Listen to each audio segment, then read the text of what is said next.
Good evening and a fantastically warm welcome to you all on this lovely evening. I'm Joan Kincannon. I'm Director of York Festival of Ideas, and it is my insane pleasure to welcome back a regular to the Festival of Ideas, Tim Dowling. COVID exposed many truths over the past couple of years. One of the more interesting and entertaining ones is Tim's constant references to his shed in his column, which turned out to be rather more palatial when we captured him in said shed on Zoom. But it is a huge pleasure to be able to do an in-person event with Tim back here at Tempest Anderson Hall. For those of you who know, Tim has been a resident in the UK since the age of 27, and as he memorably recounted in his book, How to Be a Husband, he became married at that age and describes it with that he and his wife made this decision with all the enthusiasm of two people going into the forest to bury a dead body. So he has that book, but he also has a fantastic book called Dad, You Suck. The person who wrote this in the middle of his interviewing notebook may or may not be in the audience. Tim has got a fantastically, enormously popular column, which I can't get out of bed on a Saturday morning without reading. But he's here also to talk about his new adventures in podcasting, which are ably abetted by his son Johnny, who's going to join us for the second half. So I'm assuming, because actually they haven't turned it on, but all of you know the drill at this stage. If there is a fire alarm, it's not planned, and we will take you to where you need to be. Without further ado, I'm going to hand over the floor to Tim to tell us about his adventures in podcasting and frankly anything else he fancies telling us about. And then we'll carry on the conversation afterwards. Tim, fantastically welcome.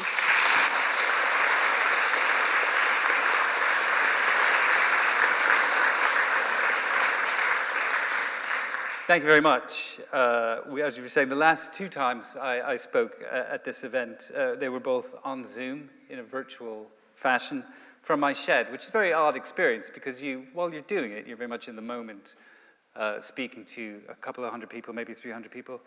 You don't really know. And then suddenly everyone says goodbye, the screen goes dark, I walk across the garden to my house, and my wife says, "Don't forget it's bin night." So it's good to be back doing this in person, but obviously this is the first in-person event I've done in almost 3 years, and I'm a bit nervous about that. If that sounds like a plea for sympathy, yeah, that's what it is. About a year and a half ago, my middle son Johnny, who was a recent graduate of the University of York, returned from a year in America, where he'd been working on a US podcast, researching and writing. For most of that year, he'd been locked down, living with my brother and my father, and working remotely. And when he came back, the situation wasn't much different in London. Nobody had been vaccinated yet. Nobody could go anywhere, and nobody was hiring. Winter turned to spring, and he was, I could tell, getting frustrated. And so was I. Events I'd been planning to attend were being cancelled, sometimes for the second year running. I write a weekly column for The Guardian about things that happened to me, but very little was happening to me. Lockdown had robbed me of much of my ambition and my inspiration and my energy. I felt exhausted by all of it, and yet I still didn't have much to do. One day, Johnny and I were sitting across the kitchen table from each other, each of us staring into a screen. It was a grim afternoon weather-wise, and I assumed he was feeling as despondent as I was, and in a sort of fatherly way, I said, you know how to do this stuff now. You just need to find someone who wants to start a podcast, and then you can make it for them. He stared at me for a long time, and he pulled an earbud from one of his ears and said, "What?" I repeated myself, and he said, "I think you should do a podcast." I thought about this. "It's true," I said. "Everyone else has a podcast. Why shouldn't I have a podcast?" "All you need is a good idea," he said. "Exactly," I said. "I already have a really good microphone." Have you seen my new microphone? The idea of having my own podcast appealed to me so much, appealed to my vanity to such an extent, that I hardly stopped to think about why I shouldn't have a podcast. But here are some reasons I've thought of since. There are already an estimated 2 million podcasts out there. On iTunes alone, there are 700,000. Also, I don't know anything about podcasting, and I had no real reason to think I'd be any good at it. And I had no ideas. This wasn't, however, the first time we discussed some kind of family podcast. Nearly 2 years before that, we'd laid plans for a podcast called Mums on Drugs. The title was my invention. Every week, I told my 3 sons at dinner, Mum tries a new drug, and then the rest of us sit around and comment on her inability to perform simple tasks. The youngest one nodded his head slowly. I'm liking it, he said. It's actually not bad, said the oldest. I'll do it, my wife said. I explained my idea in more detail. At the start of each episode, I said, we'll spin a giant wheel, and if it lands on ayahuasca, then Mum takes ayahuasca. Wait, Johnny said. So we have to stock every drug on the wheel? I thought about that for a while. The wheel is not real, I said. The wheel is a dramatic device. My wife said, I'm not taking ayahuasca, by the way. I said, I don't think this idea works at all if you're allowed to say no. Johnny said, are you hearing how illegal this is? I won't care, my wife said. I'll be famous. When I left the table that night, everyone was enthusiastically discussing a special hour-long episode dedicated solely to nitrous oxide. But the next morning, we all received a group text from my wife. It read, after careful consideration, I have decided not to go ahead with the Mums on Drugs podcast. Disappointing, I know. I'm afraid the format for my prospective new podcast did not come to me as easily as Mums on Drugs. Johnny and I would sit around discussing likely topics, and every time he mentioned one, I had to say, I have no idea what you're talking about. And then I would have to endure the humiliation of something modern being explained to me in a patronizing voice. We should do one about NFTs, he said. I don't even know what that stands for, I said. He said, it stands for non-fungible token. I said, those aren't real words. Those are just sounds. He asked me if I'd ever heard of Planet 9, and I'm afraid I said, yeah, Pluto is Planet 9. Now, I don't know if you know what Planet 9 is, but if anyone asks you, take my word for it, don't say Pluto. It's not Pluto. After about a half a dozen of these conversations, we decided that this was more or less the format.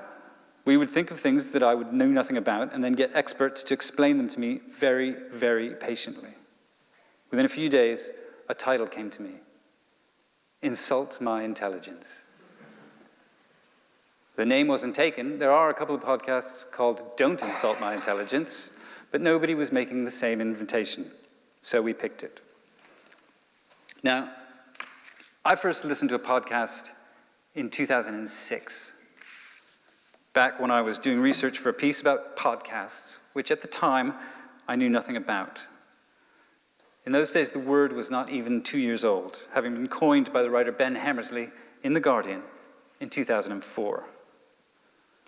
The term podcast, I wrote back then, distinguishes a certain sort of internet-born audio content from all the other sorts, and specifically denotes an MP3 file that can be downloaded to one's computer automatically via RSS subscription technology and thence transferred to one's personal MP3 device for later listening.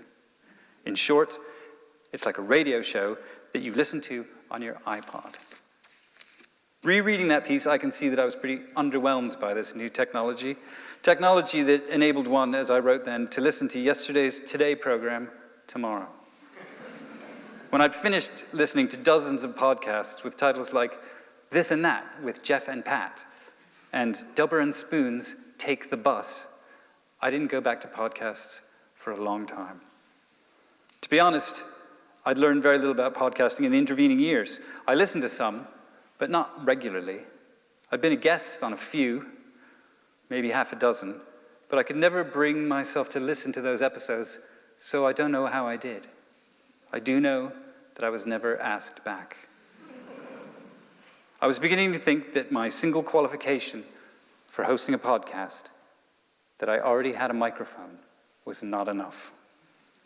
Luckily, maybe in hindsight, alarmingly, I had a producer, my son, who knew more than I did. I listened as he explained that all you needed for a podcast is a good idea, a catchy title, a decent microphone, and a bunch of other expensive stuff that he'd helpfully made a list of. Recording software, editing software, a subscription to a transcription service, an account with a podcast hosting platform, a bit of graphic design, a new and large external hard drive, and a website. Before I knew it was happening, my producer was booking interviews with experts on NFTs and on the solar system and dead languages and dogs. There was no going back. Now, the form of podcast interviewing that took hold during the pandemic, when no one could travel anywhere, is by this point standard practice. It's basically a Zoom call that you record both ends of. It's very liberating, it's very simple, since anybody involved in the podcast can be anywhere in the world. Now, ostensibly, I am a journalist. I've been a journalist for almost 30 years. I've interviewed lots of people in person and remotely, and the great miracle of print journalism is that when I quote someone's intelligent answer, I do not have to include a single word of my stupid question. Listening back to recordings of myself interviewing someone has always been a terrible and bruising experience. The idea of putting my stupid questions in my stupid voice on the internet suddenly didn't seem like that good an idea. I certainly hadn't considered it fully when I finally sat down in my office chair one day last April, headphones on, new microphone housed in a little foam box I taped together to kill any echo in the room. My heart is thudding. I mean then, my heart was thudding. I don't mean, actually my heart is thudding now, but I'm just trying to bring you back into this moment.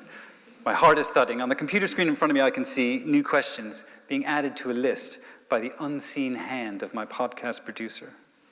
While we're waiting for our guest to appear online, I lean forward to speak. "Can you hear me?" I say. "Yes," Johnny says. "I'm sitting right behind you." "I mean, can you hear me in your headphones?" "It sounds fine," he said. "The guy just emailed to say he'd be a few minutes late." I say, "In that case, do I have time to do the Sudoku?" "Maybe," he says, meaning no. Now, this recording software we bought, although it was new to us, it's fairly easy to use and very much not my problem. The interviewee just gets emailed a link, they don't have to download anything, so it minimizes technical issues. But it doesn't eliminate them. I'm going to play you. I could really screw this up. I'm going to play you a sound file. This is a distinguished academic from across the globe, and he seemed to know how to work all this stuff. He seemed fine with the email. We got hooked up with him online. He couldn't make his camera work. We disconnected, connected again 2 or 3 times. His camera still wouldn't work. Now, this is a podcast. I said, "Look, we can hear you. You can hear us. The camera doesn't matter." And he said, "But I want to see you. Don't you want to see me?" So he started working on it, he started basically going through the help menu of his computer and reading everything out loud to us. And then when he couldn't fix it that way, he called the university's helpline, and he got a recorded menu, which played in the background while he continued to try and fix it. And this is where we are. Downloads, system, download accessibility, languages, That's the recording in the background. Oh no, she's not, she doesn't understand about that. She understands. We have 20 minutes of that recorded. In fact, we probably used 5 minutes of it in the actual show, because that was most of our interview. But pretty soon, despite the technical hitches, we were underway, with several interviews a week, sometimes 2 or more a day, with renowned experts in their fields from around the world. During this time, I often lie awake at night, wondering what my son is saying to important academics to convince them to take the time to be interviewed by me. I think to myself, really, even I'm too important to be interviewed by me. Then I think this is where vanity leads you, into the realms of paradox. One day, Johnny came to me and he said that he'd secured us an interview With Mark Cuban. Oh, good, I said, because I didn't know who Mark Cuban was. It turns out he's an NFT enthusiast. He's also a well-known .com entrepreneur. He's the owner of the Dallas Mavericks basketball team, and he's one of the sharks on the TV show Shark Tank, America's version of Dragon's Den.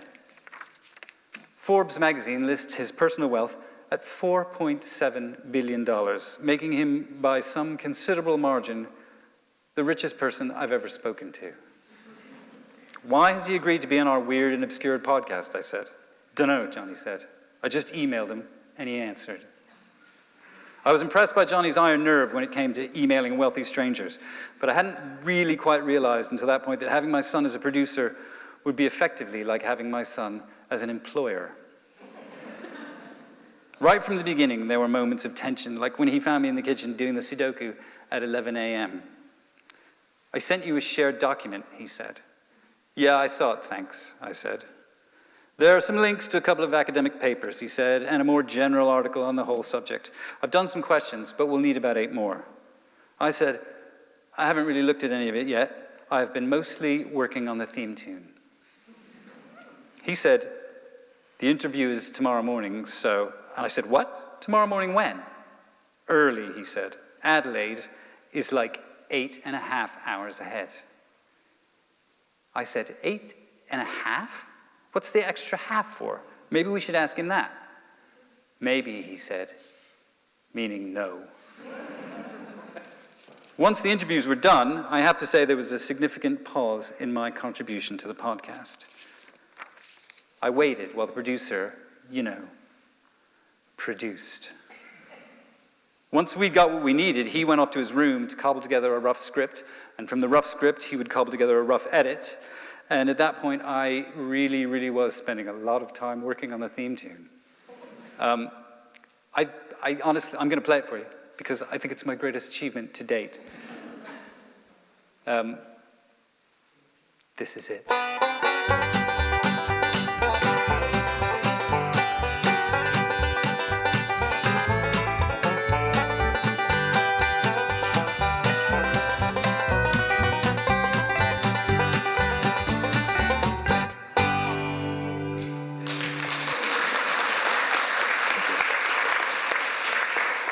Thank you. That's the reason I did that, because I knew this would be the only time I would ever get applause for that song. I literally did 4 weeks on that. I played every instrument on it. I wrote it. And what normally happens with theme tunes is for a podcast, either they use some lame copyright-free music that they pick up off the internet, or they get a very expensive composed version. So we went for something in between. A specially composed, lame, copyright-free song. We also had a sting. Now, we didn't know the term for this, but we knew that there was such a thing because we'd heard them on other podcasts, a sort of sharp burst of music to cover for any awkward breaks in continuity. So, basically, this.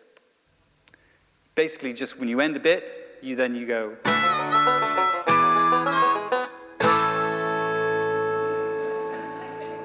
and then on to the next bit. So when you hear that, you know that we couldn't think of a better way to transition from one segment to the next. Once my son, the producer, had rough edits of the interviews, we would write whatever voiceover was required, and then we would record it, and then spend whatever time was left editing and refining, rewriting and re-recording up until our self-imposed deadline arrived. In July of last year, we released our first episode, titled, How Smart Is My Dog? In my case, my dog is among the stupidest dogs ever tested by the testing service we used. Although we began this journey actually talking to people about NFTs, non-fungible tokens, we ended up releasing that podcast as episode 5 because it was so complicated it took us that long to figure out what we were trying to say. To this day, it's the only episode that left me feeling stupider than I was before I started. By this time, it's like late August, and we declared a summer break. Putting together 5 episodes had proved much more time-consuming than we figured, and we were starting to fall behind. And launching podcasts into the void, week in, week out, is sort of emotionally exhausting. So while we caught up with ourselves, our 2 weeks off stretched to 3, and then 4. Then out of nowhere, we got a good review in the Times. And then that review was picked up and reprinted in the week. In a few days, we had more downloads than we'd had all summer. And we had no new episodes to offer. Luckily, the next one was close enough to finish to be rushed out in order to capitalize. Excitingly, we watched our whole podcast climb the iTunes charts. And then as that review receded into the distance, we watched it slip straight back down again. After the break, we moved to fortnightly episodes, and our working relationship became a lot less fraught. We tackled lots of weird and diverse subjects, including Neanderthals, the concept of reverse swing in cricket, and the imminent extinction threat faced by the banana. Ironically, for a show about how ignorant I am, I had to do a tremendous amount of reading just to reach a point where I felt able to ask stupid questions with confidence. By Easter 2022, about a year after we'd begun, we'd released 14 episodes. So we declared another break. We decided that those first 14 episodes could constitute Series 1. When I agreed to give this talk some months ago, I was fully confident that Series 2 would already be well underway. But something happened in the intervening weeks. Something unforeseen. My producer got a real job at a company that makes podcasts. Congratulations, I said, because as a parent, it seemed like a better thing to say than, oh shit, what happens to me? For now, the future of Insult My Intelligence, Series 2, is on hold.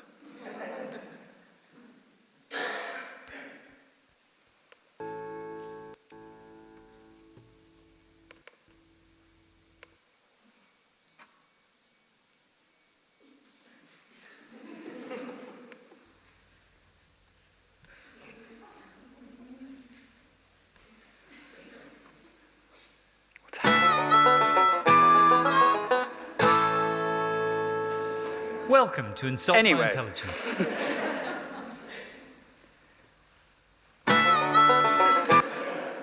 This is why I'm not the technical guy. Anyway, what have I learned across 14 episodes of my podcasting year? I've learned that there are no stupid questions. There's just the stupidity of continuing to talk over someone's answer so you can't hear what they say on the recording. And even that can be fixed if your producer knows what he's doing. I learned that Pluto is not Planet 9, or even a planet. But there is a new Planet 9, or there may be, 5 times the mass of Earth, but so far out no one can see it. So far out that it takes 10,000 years for it to make one single orbit of the sun. If, that is, it exists. I found out that if you ask a linguistics expert how you go about reviving a dead language, they will say, we don't really like the term dead language. They prefer sleeping language. So I also learned that the recently revived sleeping language called Bangla, spoken by indigenous Australians, has not 2 or 3, but 4 grammatical numbers. In other words, not just singular and plural. But I'm going to get Professor Gilad Zuckerman to explain this to us. He's the man on the helpline, the man from Adelaide, 8.5 hours ahead. In Bangla, you have singular, dual, plural, and superplural. And let me give you an example. The word for emu, emu is like an ostrich, yeah, emu. We have it in Australia. The word for emu in Bangla is waraija. Waraija is one emu. If I see 2 emus, I say waraijal bili. If I see more, I say waraijari. This is the plural, emus. But if suddenly I see like dozens of emus, like I see heaps of emus, like lots of emus, I do not say waraijari, I say waraijalyarana. Waraijalyarana. So we have waraija, waraijalbili, there's no test. Waraijari, waraijalyarana. 4 possibilities Singular, dual, plural, superplural. Now, I know that this podcast is called Insult My Intelligence, but I didn't expect a professor of linguistics to feel that he needed to explain to me what an emu was. I guess I asked for that. I learned that since the year 2000, nearly 800 previously unknown species of mammal have been discovered, and the most recently discovered new primate, the Schneider's marmoset, was only found last year. I discovered that if you use an ancient recording of Yes, We Have No Bananas in your podcast to illustrate the losing battle against the diseases that threaten the banana export industry, and even the banana itself, you will get a stern warning about copyright infringement when you post that episode on YouTube. But then you can do a whole other episode about Yes, We Have No Bananas and the public domain, and the weird laws that make music licensing such a minefield. We talked to a lot of experts, including the YouTuber Tom Scott, who I believe is also a University of York graduate, about YouTube. And so our mistake was that we used a recording. The actual song, Yes, We Have No Bananas, is in the public domain. It's so old. But the recording still has 3 years left to run. So what we did for the second episode is we made our own version of Yes, We Have No Bananas.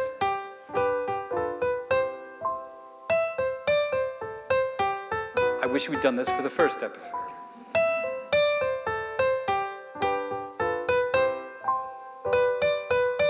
This is me, by the way.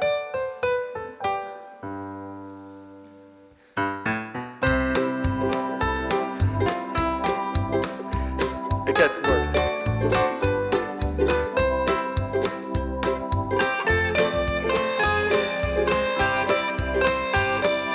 This is perfectly legal. You're allowed to do this.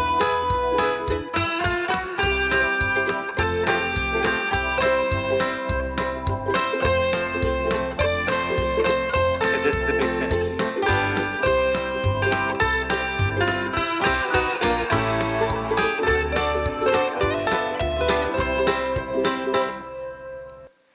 I'm less proud of that, I have to say.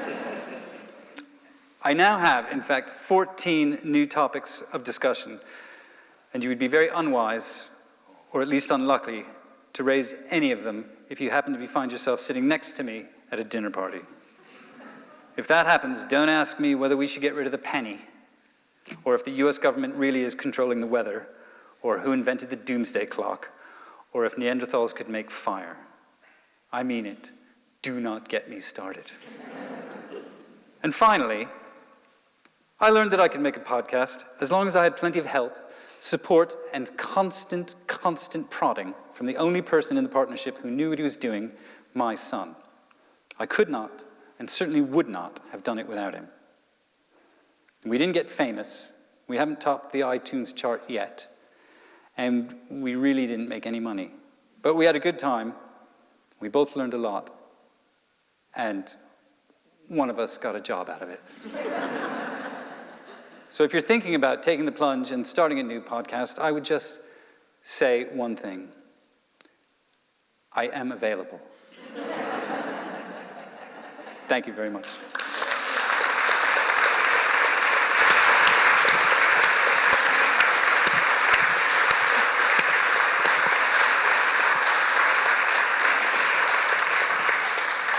You want to stand or sit? I'll sit, but Johnny, do I go in the middle or the think end? it's time that you came and corralled your dad. Johnny Dowling, ladies. This is... You sit in the middle.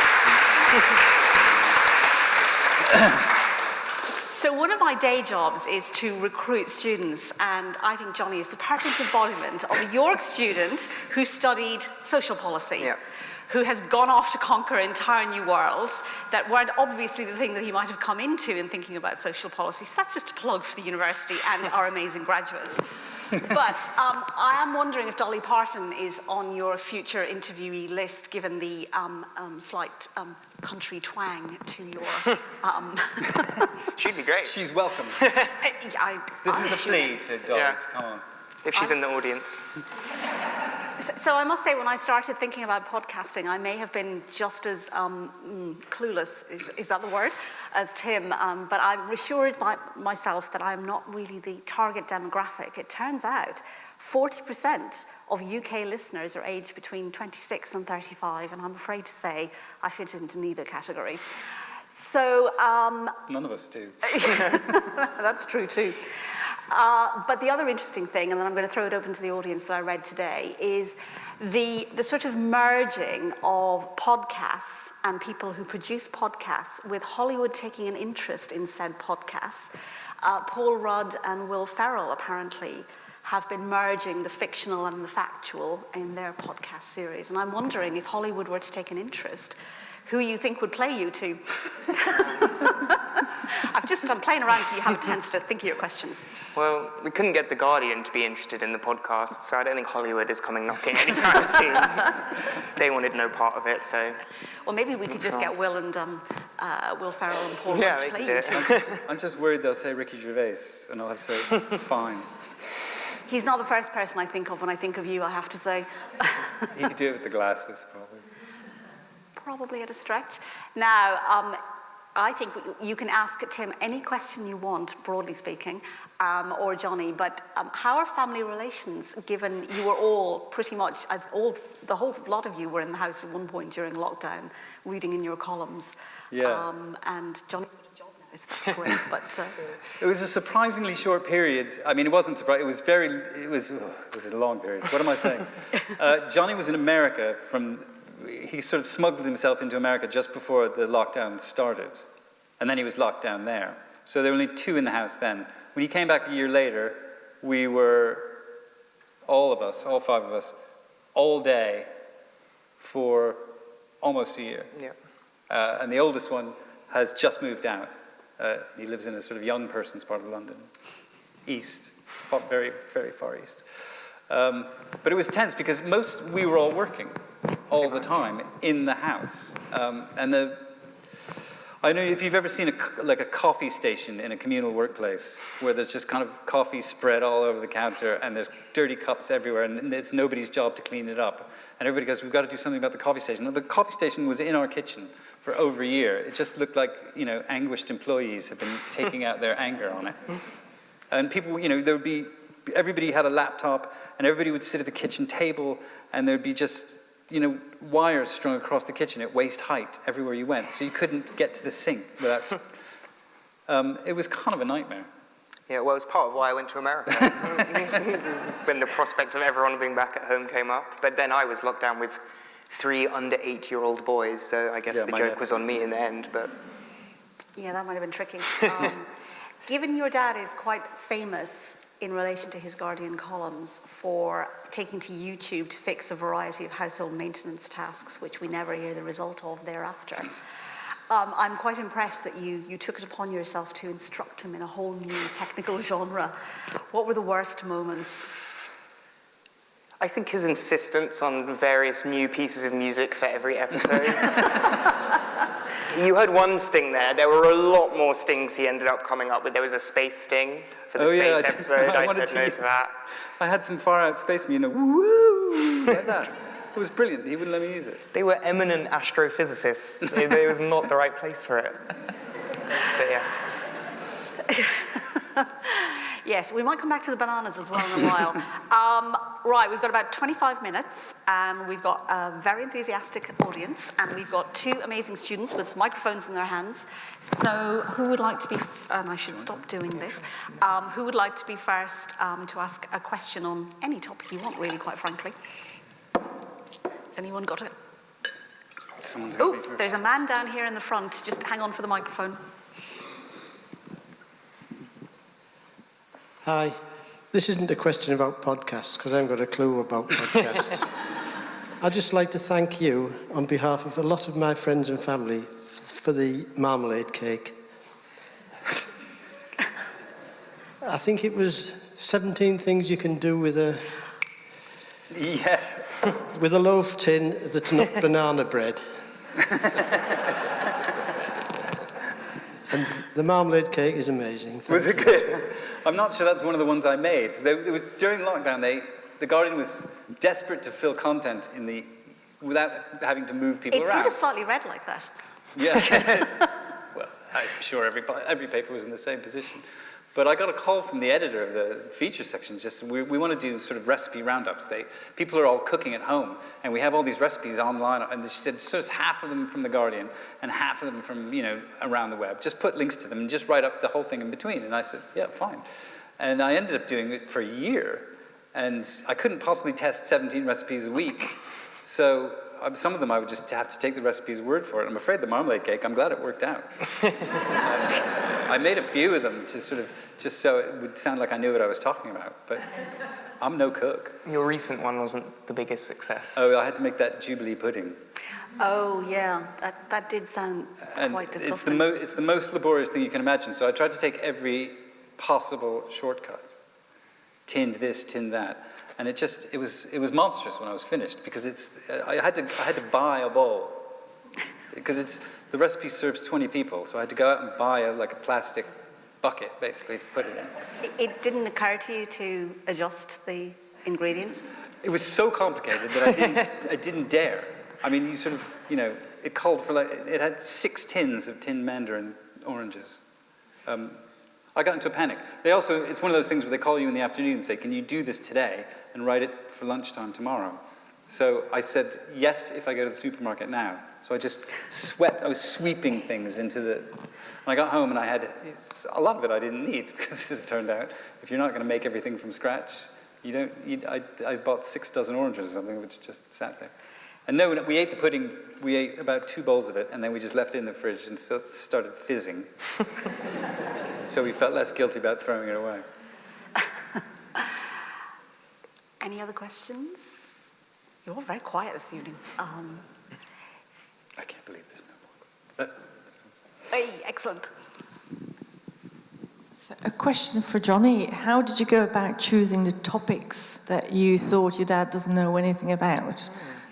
Quite an eclectic collection you got there. I think some of them came NFTs was quite easy. It was in the news and he had no idea what they were, so that came quite easily. It's been one of the biggest problems of having a constant ability to release them, because finding interesting enough topics that you can speak about for 30 to 40 minutes that he has no idea about, and there are people who are willing to speak to us about it. It's quite a narrow range of topics.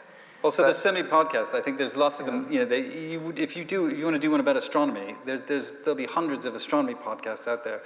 So people who like astronomy will have those, and they don't want to hear my sort of idiot's guides to Planet 9 or NFTs. I still don't know what an NFT is. No, neither do I really. Mark Cuban wasn't very convincing. Did I see a hand up there?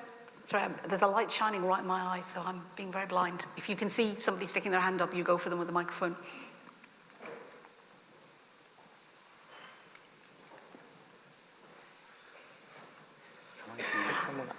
She's way over there.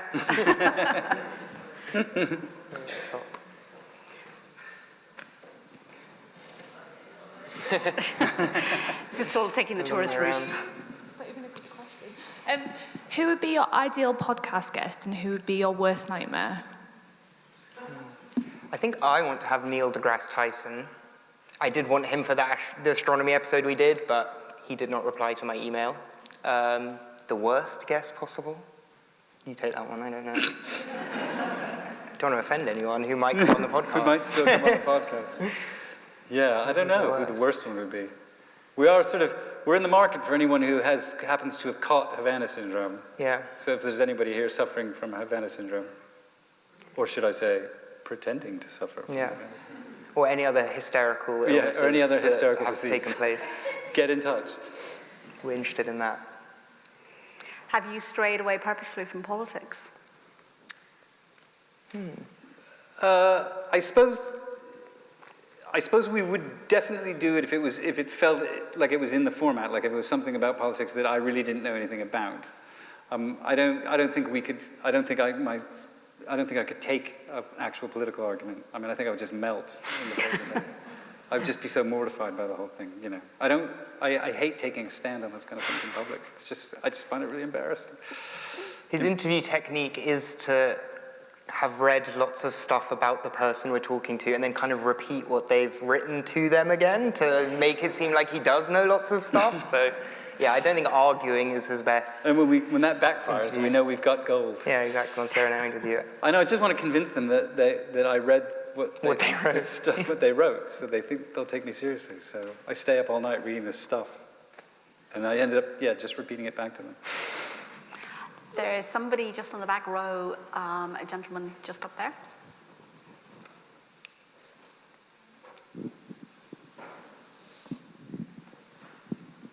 This is a question for Johnny. I was just wondering, if people say to you, what does your father do? Do you say that he's a podcaster, a journalist, or singer-songwriter, an amazing banjo player from Please Doug Hogan? I guess. I mean, I'd never call him a journalist. I'm sorry. I can't call him a journalist. He's not a journalist. I am a journalist. I'd say he writes. Yeah, he likes to say journalist, but, you know. I have a follow-up question. Do you or your brothers still point out the terrible comments placed under the articles in the newspaper? Bring them to his attention? Yeah, that is fun. That is very fun to do. Trying to think recently if there was one that got a lot of backlash. Turning 60, some people didn't like. That was a bit more ridiculous. There's a sort of branch of specialism called gerontology, which is, I guess, just knowing about old people. It's not being a doctor or anything. And they consider what I wrote ageism. Oh, I just thought it was horrible procrastination of what was to come in the next 5 years. Yeah, that's another way of looking at it. I also think the negative comments aren't as original as they used to be and are quite repetitive now. It's a lot of how do you get paid to write this, and, you know, this is the most boring thing I've ever read, but it's very repetitive. I think they need to come up with new, more creative ways, because I can't say the same ones to him every day. 5 minutes of my life, I'll never get back again. See, it was all going so well, family relationships, they were both assuring me it was all fine, and it's all gone south. I mean, I used to get negative comments from them. I think Johnny was the first one, because when I started writing the column, however many years ago it was now, Johnny was, I think, 9 years old. And I thought, well, he's, you know, at first I didn't write about my kids, but then it started sneaking in. I thought, well, they're not Guardian subscribers. They're not going to read this. And it wasn't until I think I was writing something about how when he was old enough to send him out on errands, he used to misstate the price of the goods he was sent to buy, and then pocket the change. And he would also peel the price tags off and leave them stuck on the wall outside the house that was a mistake. when he came in with them. I wrote about that, and he came into my office one day waving the magazine page in front of me saying, "This is all lies." That was the first criticism I remember. Yes, there was a moment in a previous festival appearance where you may have promised your wife not to refer to her as an steamroller, and then promptly in the first paragraph of his festival event referred to his wife as a steamroller. There was a moment at the book signing where, you know, we were making sure that Mrs. D was being occupied with a cocktail rather than taking him outside. But actually, speaking of Mrs. D, what made you choose your dad to be the podcastee rather than actually your... I think, like you said, I think she was the natural choice. We tried to convince her to do... The original idea I had is it should be both of them on it. And I was going to ask you about that as well. that's what... Yeah, she didn't want to do it.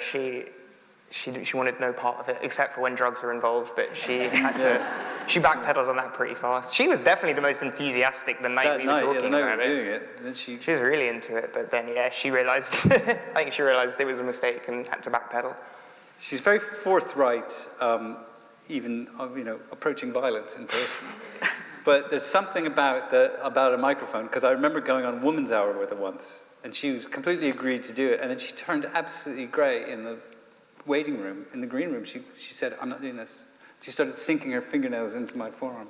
She went on and she was fine. And Jane Garvey said, "Thank you for coming." She says, "I'm never coming here again." Yeah, it's true. She's only come to the festival once. I think we've really turned her off. Well, it's because I was sitting with my friends in the audience and he was reading a paragraph from his book about her doing drugs, and she was not very pleased with that. So, yeah, she refused to come again. Oh, I see. There's a lady right up there in the white jacket.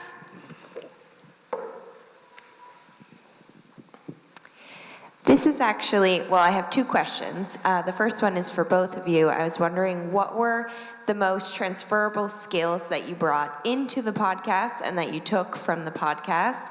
And then the second question is, where does Johnny now rank in the competition for favorite child after this project that you have done together? Have his chances improved or declined? Thanks. Is this going to go on YouTube? Yes. Okay. I think being away for a year helped. That must have pushed me up a little bit, not being in the house. We missed him while he was gone. It's how, you know, that thing of how can I miss you when you never go away. With the other two in the house, their rankings were dropping steadily that whole week. Yeah, I might have slipped since then. What about transferable skills? I'm trying to think. What did I bring to podcasting? You brought writing.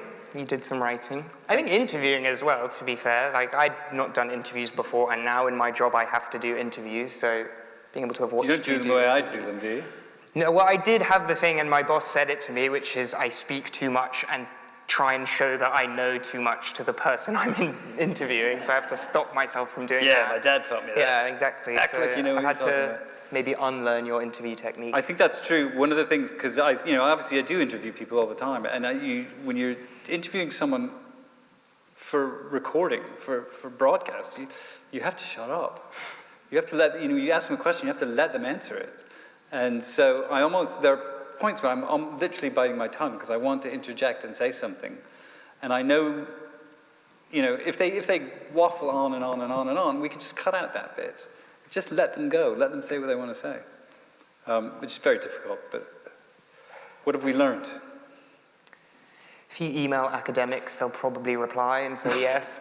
People like talking about the stuff they do. Yeah, that's true. If someone's good at their job, especially if they feel like they're a bit unsung, the guy who literally goes out with like a sort of safari hat on and discovers new species. Yeah, he was very cool. He discovered the most recently discovered predator, 7 or 8 years ago.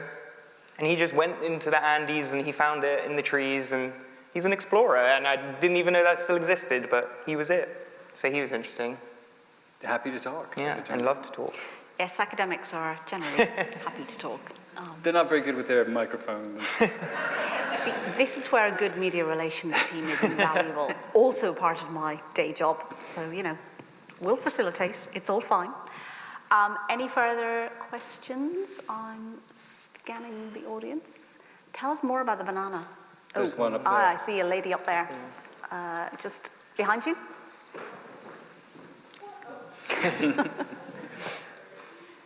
Well, yeah, about the banana, it's in trouble. Big time.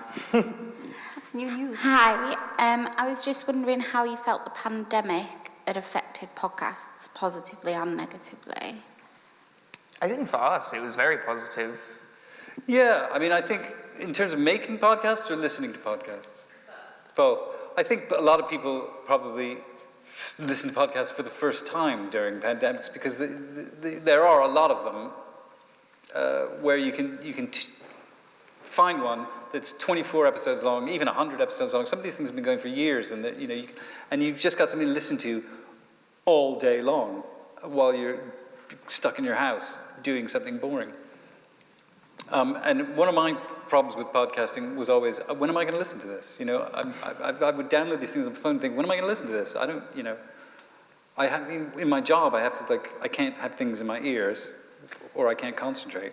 And the only time I really listen to them is when I drive, because that's about the right level of stupid. You don't really have to concentrate. Well, you should. Just because I don't doesn't mean you shouldn't. But I think in terms of how podcasting works, I think it was probably seen as a bit low budget and not very... It was good for both good and bad podcasts. Yeah. There were a lot more of both of them.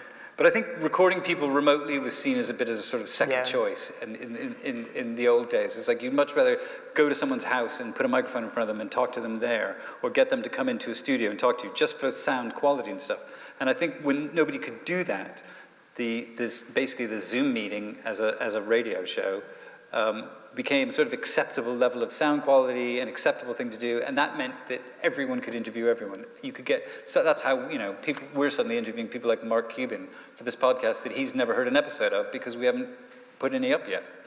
And it's happy to do it because he doesn't have to leave his kitchen. Yeah. He sat with the NBA trophy sitting right behind him. That was very cool. That's cool. They don't know who he is. He's scary though. Oh, there's a gentleman just in the middle. If the microphone's just coming along to you. Hi. Hi. Before coming out tonight, I thought I'd better listen to one of your podcasts. New audience member. Did anybody else think that? And I did enjoy it, but I was a little surprised because I switched on my iPad and Apple Podcasts, and this high-pitched voice speaking extremely rapidly came out of the speaker, and the podcast didn't last nearly as long as I expected it. Now, is this how it's supposed to be, or is this a technical issue? It could be you have it on 2 times speed. Yeah. That is how some people like to listen to them. Yeah, it may be, so you may have it set it at quickly. double speed or 1.5 times speed, which is how people listen to lectures now. I think it's a very good idea. Yeah, it's how I got through a lot of university. Just put the lectures on 1.5 times speed, and they're much shorter. Yeah, that's what my grandchildren do when they're listening to lectures. And actually, you find that you get used to people talking really quickly, very quickly. Like now, when I listen to a podcast on normal speed, everyone sounds very slow and boring, and it's quite hard to do. So yeah, now I have to listen to them faster. What about real life? I don't know, it doesn't translate to real life. People are fine in real life. I didn't know you could do that. Was there somebody else up there? No, I just saw somebody waving out of the corner of my eye, but I am blinded in one eye, so I'm... there's somebody at the back row, and then you.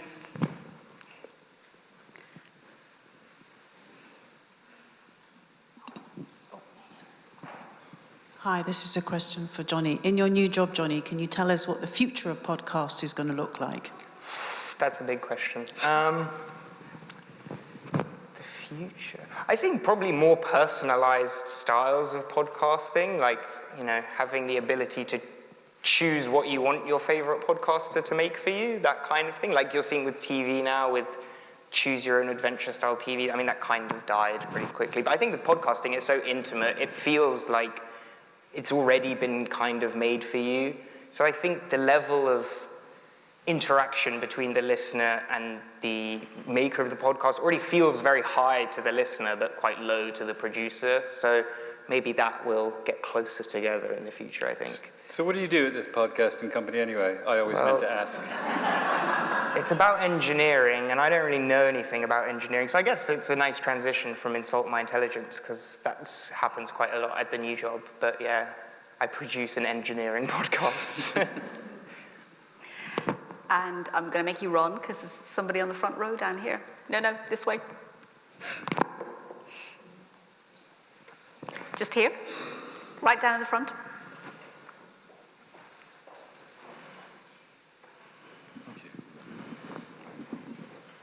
I read a book by Alain de Botton some time ago in which he writes about a French philosopher that wrote something called, I think, Travels Around My Bedroom.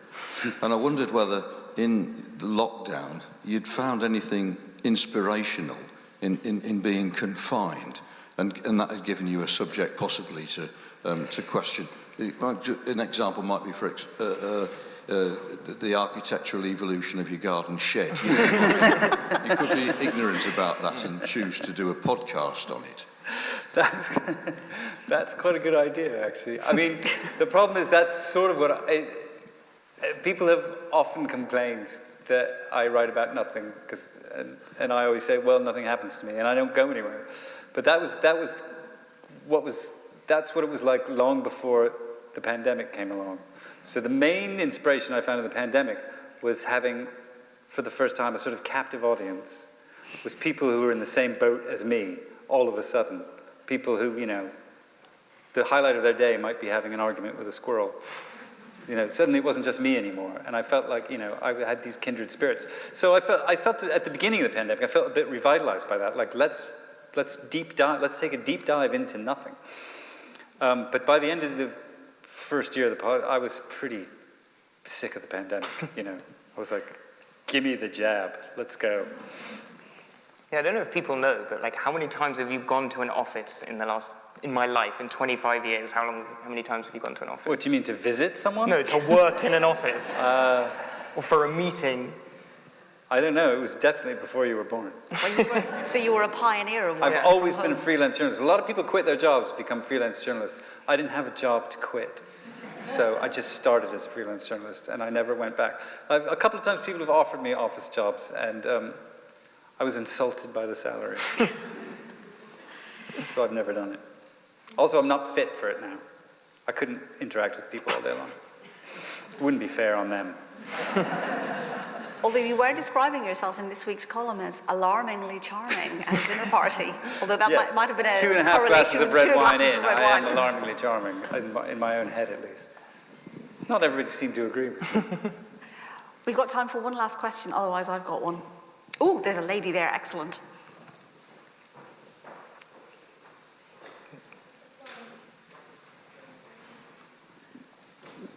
I think you've slightly touched on this, but I'm interested to know what you might have fallen out about. Was there any shouting? Who shouted the loudest? And how did you make up? I don't think there was shouting. No. There was more passive-aggressive than that. Lots of suggesting of ideas and then finding a way to say no. I think that's the hardest thing about working with someone is that you have to, because I find this being in a band as well, is you have to find the politest way possible to say, your new song is rubbish. And when Johnny would say, we're not doing that. What was the idea you had that I had to scrap after the interview you did?